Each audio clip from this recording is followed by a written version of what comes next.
March 31, and our scripture for today is Acts chapter 20, verse 17.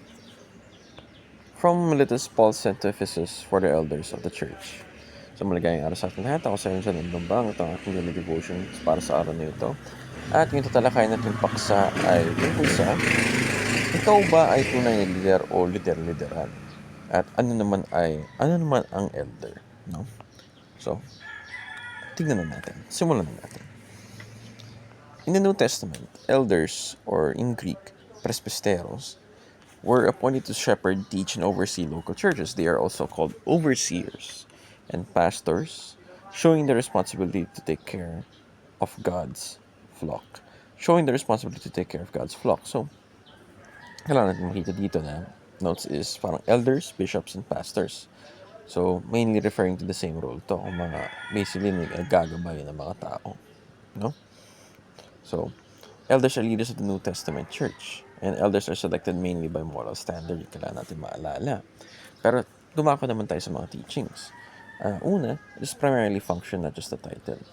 So, yung sinasabi naman dito, minsan, mga nagiging leader, ay pinipili maging leader para lamang sa titulo. Hindi para sa function, hindi para sa papel na dapat nilang atupagin o dapat nilang gawin. Kundi pinipili nila dahil sa kapangyarihan, yung siguro ganda ng titulo. Ang daming benefits talaga sa titulo, pero hindi siya mababaw na bagay o sa mabilis na bagay kung saan kahit wala kang practice. Kumbaga, ito yung mabigat na responsibilidad. It's primarily a function to guide people, to lead people. No? At sunod, it is primarily about morality, not just skills. Sinasabi dito is na ayun nga sa sinabi ni Pastor Russell Ocampo, may mga tao mga magaling talaga. Mahusay magsalita, mahusay gumawa. Na kahit saan task, magaling sila. Ngunit, pagdating sa personality o pagdating sa ugali, ay medyo sumasablay na. And it is mainly about morality, not just skills. It's not about how good you are at one thing, kundi how good you are at leading others, how patient you are, how much effort you're willing to give to others. Diba? Kasi may mga taong magaling, pero mabilis mag-give up din. So it's primarily about morality in the sense that you're able to guide others to the same sense of morality, to the same personality, to the same character as you. No? You're guiding people toward the same character as Jesus Christ. No?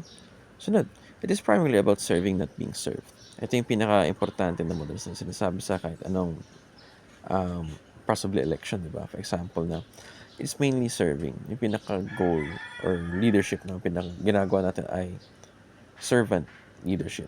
Kung saan tayo yung nagiging servant. Di tayo nag-uutos-utos, di tayo nagiging makapangyarihan, di tayo nagiging kumbaga pinakatuktok, kundi tayo yung pinakamababa upang magserbisyo sa ating mga kapwa-tao.